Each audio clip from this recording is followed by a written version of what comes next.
Au nom du Père et du Fils et du Saint-Esprit. Amen. La paix de Jésus soit dans votre maison, sa paix et sa joie. Alléluia. J'espère que vous allez bien. Nous lisons le Saint-Évangile selon saint Matthieu chapitre 14. On poursuit cet évangile selon saint Matthieu, versets 22 à 36. Que ta parole, ô Jésus, rentre dans mon esprit, que ma bouche proclame ta parole et que mon cœur l'accueille. Amen. Jésus marche sur les eaux du lac. Aussitôt, Jésus obligea les disciples à monter dans la barque et à passer sur l'autre rive sans l'attendre, pendant que lui renvoyait la foule. Après l'avoir renvoyé, il gravit la montagne pour y prier à l'écart. La nuit était tombée et il était là, seul. Pendant ce temps, la barque était déjà loin de terre, bien secouée par les vagues, car le vent était contraire. Jésus vint à eux peu avant le lever du jour. Il marchait sur les eaux. En le voyant marcher sur la mer, les disciples furent effrayés. Ils disaient « C'est un fantôme !» et ils se mirent à crier tellement ils avaient peur. Tout de suite, Jésus leur parla « Remettez-vous, c'est moi, ne craignez pas !» Pierre alors lui dit « Seigneur, si c'est toi, donne-moi l'ordre d'aller sur l'eau jusqu'à toi. » Et Jésus lui dit « Viens !» Pierre descend donc de la barque, il marche sur l'eau et s'approche de Jésus. Mais il voit que le vent est fort et il a peur. Et comme il commence à s'enfoncer, il crie « Seigneur, sauve-moi !» Aussitôt, Jésus étend la main, le saisit et lui dit « Homme de peu de foi, pourquoi as-tu hésité ?» Au moment où il remontait dans la barque, le vent tomba. Et ceux qui étaient dans la barque se prosternèrent devant lui en disant « Vraiment, tu es fils de Dieu. » Ayant achevé la traversée, ils abordèrent la rive de Génézareth. Les hommes de l'endroit le reconnurent, et ils le firent savoir dans tous les environs, de sorte qu'on amenait à Jésus tous ceux qui étaient mal en point. Ils lui demandaient de pouvoir seulement toucher la frange de son vêtement, et tous ceux qui la touchaient étaient sauvés. Merci Jésus, alléluia. Eh bien, c'est grandiose, les amis. C'est grandiose. Jésus marche sur l'eau. Alors, il y a toujours les deux sens. Il y a la portée concrète. Si mettez-vous à la place des apôtres, voir quelqu'un qui marche sur l'eau, voir Jésus qui marche sur l'eau, ça c'est portée concrète immédiate, c'est-à-dire ça fait exploser le cœur, la tête, les yeux, tous les sens. C'est l'émerveillement total. Il y a ce sens-là, puisque on l'a vu juste précédemment, hier, la multiplication des pains, les amis. Donc déjà, ils ont vu, ils voyaient que les pains se multipliaient dans les mains de Jésus. Choc. Donc là, on voit la pédagogie de Jésus qui me fait des miracles crescendo.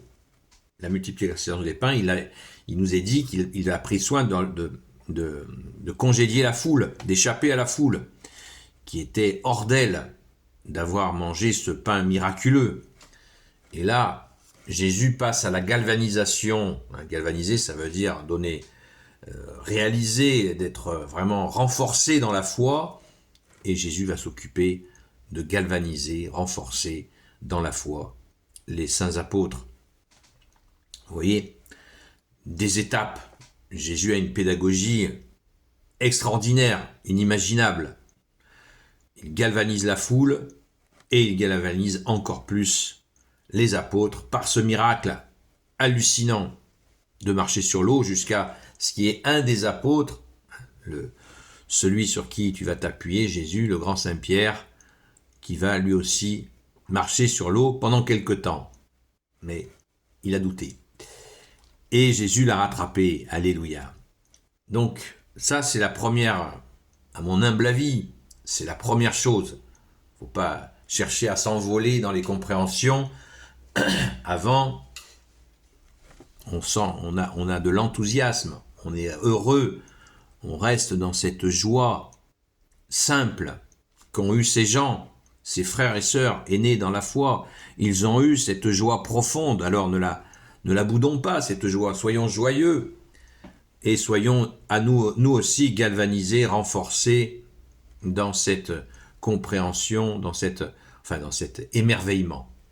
Voilà, ça c'est la première phase, qui est à mon avis la plus importante. Après vient la compréhension, tous les messages que transmet Jésus à travers chaque petite phrase qu'on va lire et qui va nous donner des compréhensions plus profondes. Mais ne passons pas à côté de la première étape. Il faut faire attention à l'intellectualisme, intellectualiser les choses, qui fait qu'après on n'a plus aucune joie, on devient une espèce de personnalité sans joie. Tout est linéaire, pas du tout. Là, on est dans la joie, on se réjouit de cette lecture. On est profondément joyeux que Jésus est en train de faire monter la mayonnaise, comme on dit, pour que les gens soient de plus en plus émerveillés de sa puissance, puisqu'il est Dieu sur terre. Jésus, qui veut dire Dieu sauve. Et là, on peut maintenant, une fois on s'est imprégné de cette joie, on va comprendre toute la signification. On peut aller plus au fond dans la signification. Pourquoi Jésus se montre sur le lac qu'ils appelaient la mer. C'est un lac. Mais donc il marche sur l'eau. Et il nous est dit, il y a déjà de la tempête. La symbolique, là, il y a une symbolique, bien sûr, qu'on peut là chercher à comprendre un peu plus profondément. Parce que on est heureux, comme je viens de le dire, mais on peut bien sûr ajouter de la compréhension. À l'époque, les Hébreux croyaient que c'était sous la mer, sous l'eau, que les démons s'organisaient pour organiser leurs coups tordus. Et vous voyez la portée symbolique de Jésus qui marche sur l'eau. On le voit avec ce qui est arrivé à Saint-Pierre. Il y a une portée symbolique très forte. Jésus marche au-dessus des pièges des démons. Il marche au-dessus. Donc quand on marche avec Jésus, avec lui, à sa suite, on marche derrière lui, c'est lui qui nous protège, à l'image du berger qui marche en avant de ses brebis. Et bien là c'est pareil.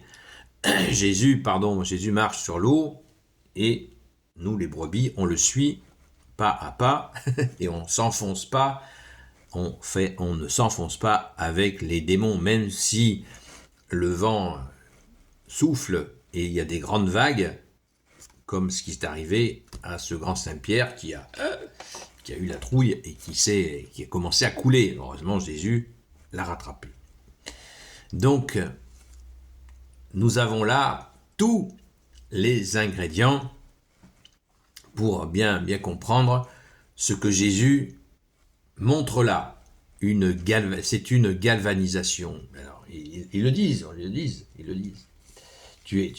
disent, tu es au verset 33, et ceux qui étaient dans la barque se prosternèrent devant lui en disant « Vraiment, tu es fils de Dieu ». Voilà. Vous voyez, la galvanisation, elle a fonctionné. Eh bien, laissons-nous galvaniser par Jésus pour rester dans la foi, la foi qui veut dire la confiance en Jésus. Et il nous est même dit à la fin, au verset 36,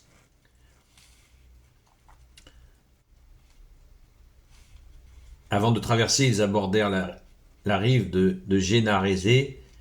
Les hommes de l'endroit le reconnurent et firent savoir dans toutes les environs, de sorte qu'on amenait à Jésus tous ceux qui étaient mal en point. Verset 36, il lui demandait de pouvoir seulement toucher la frange de son vêtement, et tous ceux qui la touchaient étaient sauvés. Vous voyez, la foi.